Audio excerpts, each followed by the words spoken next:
Your human body is a complex machine, refined and developed for strength, agility, timing, and grace.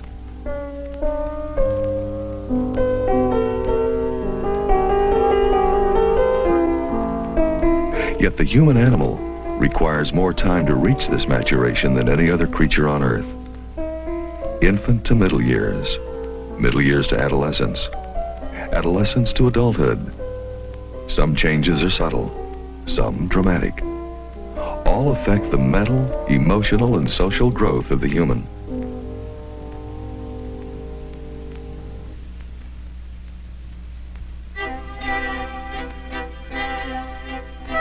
During the first 5 years of life, the child grows rapidly. Rapid growth is mostly noticeable during infancy. The infant strengthens itself, gaining postural control from the time when it begins to move about. At the same time, fine hand coordination is developing. This provides the skill that will be necessary for the young child as it begins school. It is not until the middle years, however, that the youngster is able to gracefully coordinate his movements with that of other objects and other people. Although still far from mature, the middle years are spent in consolidation of growth and building strength.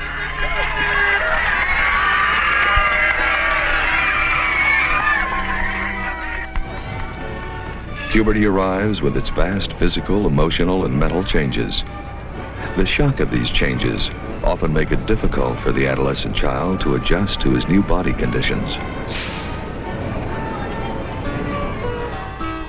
These are the building blocks of physical development which must be understood in order to comprehend the changing nature of the growing child. At the University of California, Dr. Jack Keogh studies the development of perceptual and motor skills in children. He compares the early with the middle years of childhood.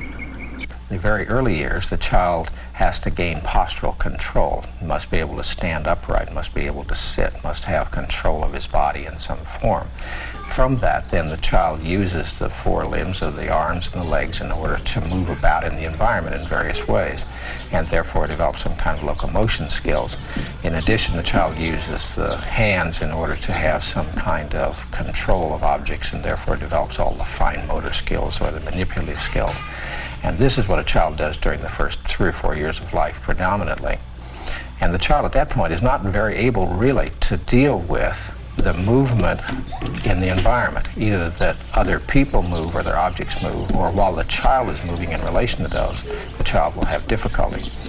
These two preschool children, though close together, do not coordinate their individual play activities. So I think it's a sort of descriptive of this sort of thing to the child during the middle years of childhood is learning to move with others and other objects, whereas prior to that time the child has very limited ability to do that. Perhaps now we might just move and look at the films, which are a thing we use a great deal to illustrate to our students these differences that I've been talking about in terms of moving for your own self and control of your own movements versus moving in relation to other objects and other persons.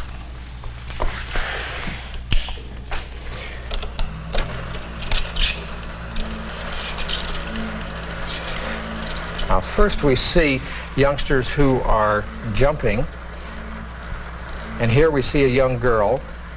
The girl is 8 years old and she's jumping with full extension of her body and arms and doing a rather nice job. Next we have a 5-year-old boy, and he also does rather nice in the job, except watch that his arms do not fully extend and they kind of rotate up at the end of the top of the jump, perhaps to help him land or prepare for landing. Next we have a 5-year-old girl who does a similar thing. Notice that her arms are there in some way to help her come land again. Now we have a 3-year-old girl. Can't quite make up her mind whether he wants to jump or not, and she just falls forward. She seems unable to take off with both feet. Now we see her again, and this time as she does it, she steps forward with one foot, and this is not unusual. Catching is a nice activity to watch a child as they are trying to time their movements in relation to something else. Notice that as his hands are up overhead to catch the ball, He then turns them in order to get them underneath the ball to make his basket catch. Next we have an 8-year-old girl. She is less sure of her movements, and she's making a basket catch starting with her hands out in front of her rather than trying to adjust them later on. Now a 5-year-old boy. He is catching rather well in that he can successfully get the ball, but if it is, particularly if it's bounced to him or if the thrower is rather accurate in throwing to where the boy has his hands. Now we see a ball that's thrown slightly over his head, and he does not adjust by stepping back. While he is catching here, he just holds his hands up, does not turn them down underneath to form a basket catch like we saw the older boy doing earlier. Now we have a younger child, a 3-year-old girl, and she also is able to catch as provided the thrower can bounce the ball to where her hands are. Now we see that the ball will get by her because she cannot move in relation to where the ball is.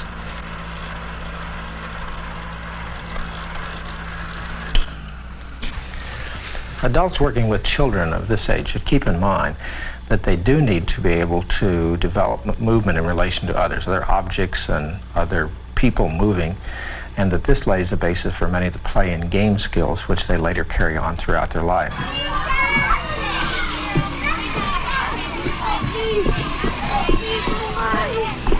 Movement training is especially important to the development of children, for it affects their entire mental, emotional, and social growth. Through movement, children can enhance body awareness, social integration, creativity, and joy in living.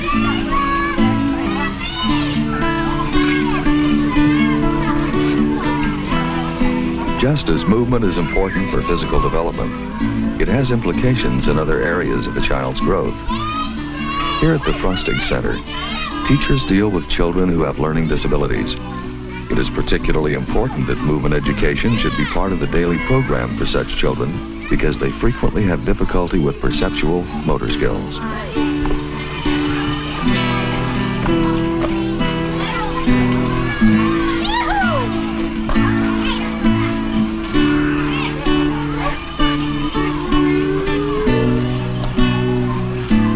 Several techniques are used in class sessions. Ready? I didn't say anything. Ready?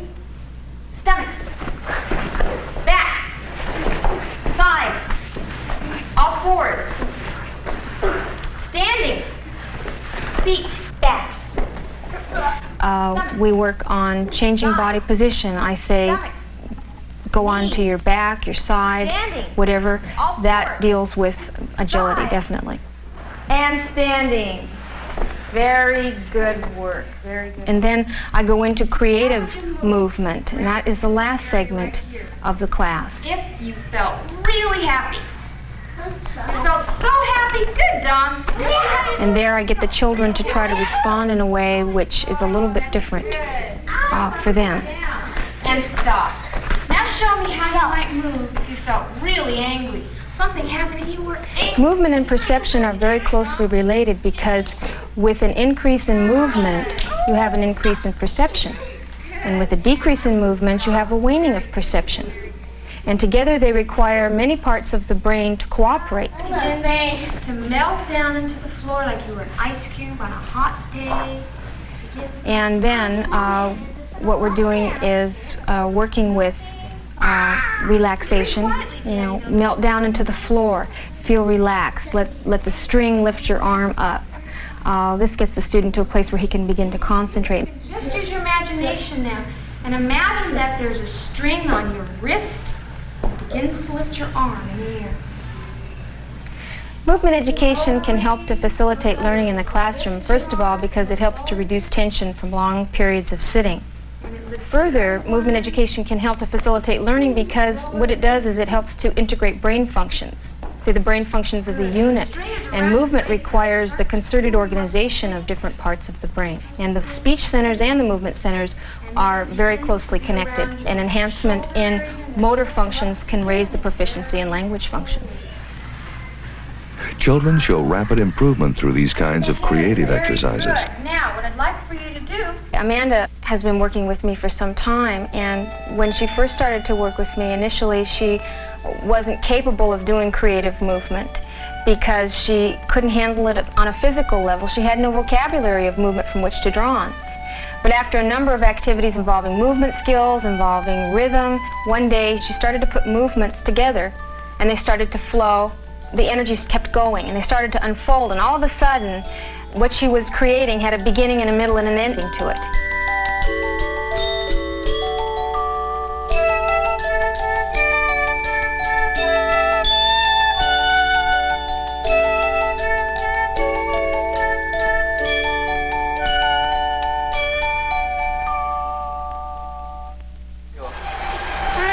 Why? Now you're sweating. Along with movement, physical fitness is another important aspect of growth. Middle childhood is one of the healthiest periods in a person's life, but physical fitness varies among children. Manny's 10 years of age.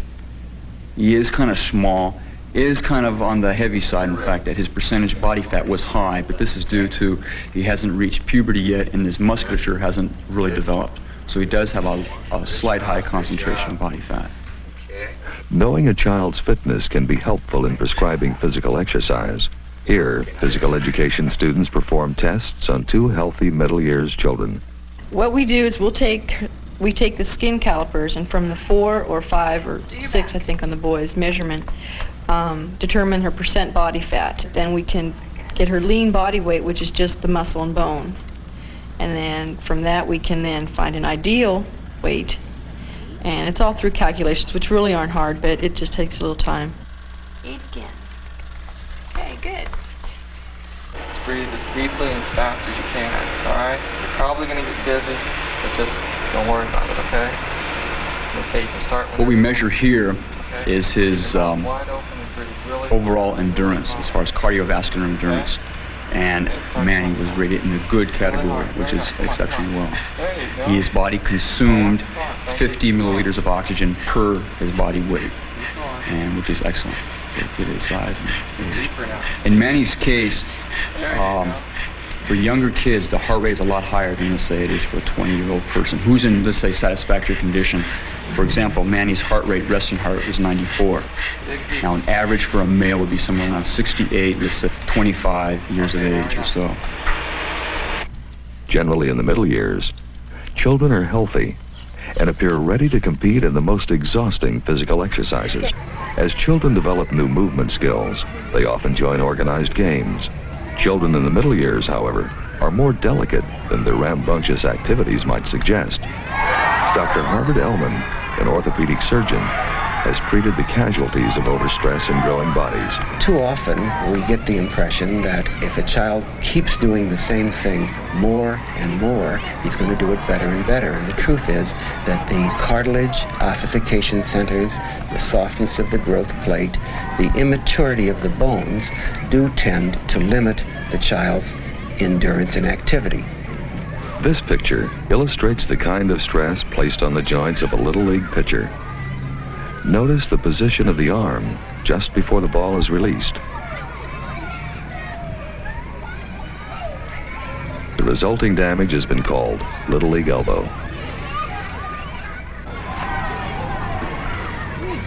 Injuries such as these are rare, yet in the middle years, growing bodies merit extra caution. Through middle childhood, the growth of children is relatively slow, but the next stage of development brings about a metamorphosis that is startling. Within a few short years, the body of the child is transformed into the body of an adult. This period of rapid transition is called puberty. Puberty begins a period of time generally referred to as adolescence. Puberty and adolescence are not synonymous, however. Puberty is a stage of growth during which the reproductive organs mature. Adolescence includes not only this physical change, but the interrelated and complex mental, emotional, and social changes leading to adulthood. During puberty, primary and secondary sex characteristics appear. Primary sex characteristics involve the maturation of the reproductive organs in males and females. secondary sex characteristics are readily evident in the changing structure of the adolescent's body. Although the internal and external body changes rapidly, changes follow a fairly orderly sequence. Again, you may have some children going through the series of changes very rapidly, and some may have longer periods in between the changes, but the sequence will be about the same. Some rough aspects of it, for example, in girls, one would start to see accelerated growth in height and some beginning breast development. Menarche comes fairly late in this sequence, and then followed by the final changes, say, in breast development. Whereas the boy, one tends to see some changes in the secondary sex characteristics first, then the height spurt, then filling out, and then some of the hair and voice changes coming fairly late. So that during pubescence, during this time of change, there's an interrelating feedback system that takes place in the body, a hormonal feedback system. And it's hard to know what affects, what initiates this whole system, except that the system probably begins prior to this onset of puberty, the physical observational onset of puberty, and then something happens that makes the body or parts of the body more sensitive to these hormones at this time. And this system involves the cerebrum, the thinking part of the brain, and its effect on another level, the hypothalamus, which then affects the pituitary, which sends out hormones that stimulate the gonads in the females and males, which then affect the end organs. Some of the most common concerns of adolescents about their physical maturation have to do with being different from others. For example, a youngster who is very early maturing, and particularly this happens with girls, the girl who suddenly becomes much taller than not only her girl classmates, but most particularly the boys, or who shows marked breast development, for example, before the other girls in her class, feels that she is very conspicuous and is embarrassed by this being so conspicuous among her classmates. Some of the prepubertal anxieties and physical changes in males and females exist because of the fact that puberty is physiologically related and not age-related. So that in a 7th grade class, for example, you may have youngsters that look like older adolescents and other youngsters that look like children, and they're the same age, so that if you line up a number of 13-year-old boys, for example, some look like children and some look older. And this presents problems in the locker room and changing clothes, where the anxieties of the young ones who have not yet begun their pubertal changes begin to intensify, and this might affect their participation in sports and their feelings of incompetence and low self-esteem. I think that the main problem is because of the changes being so varied at this age, that this is a difficult time for youngsters who need to feel normal to feel normal.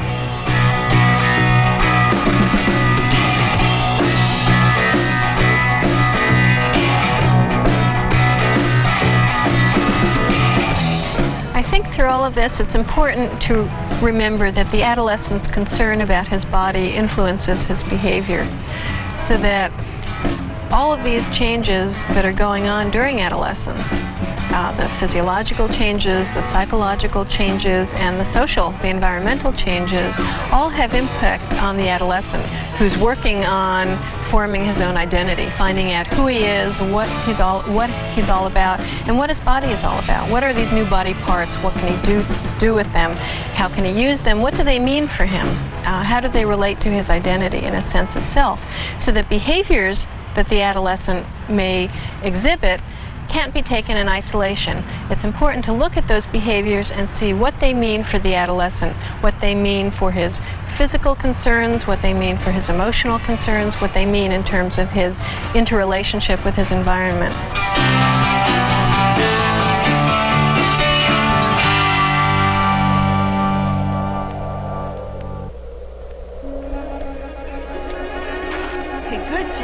As the body changes during puberty, adolescents face other changes. They need to find out who they are and where they fit into the world. Adolescence is a transition in almost every aspect of life. It is a difficult transition for most. In some cases, a painful experience. For within a few short years, they must cross the gap from being a child to becoming an adult.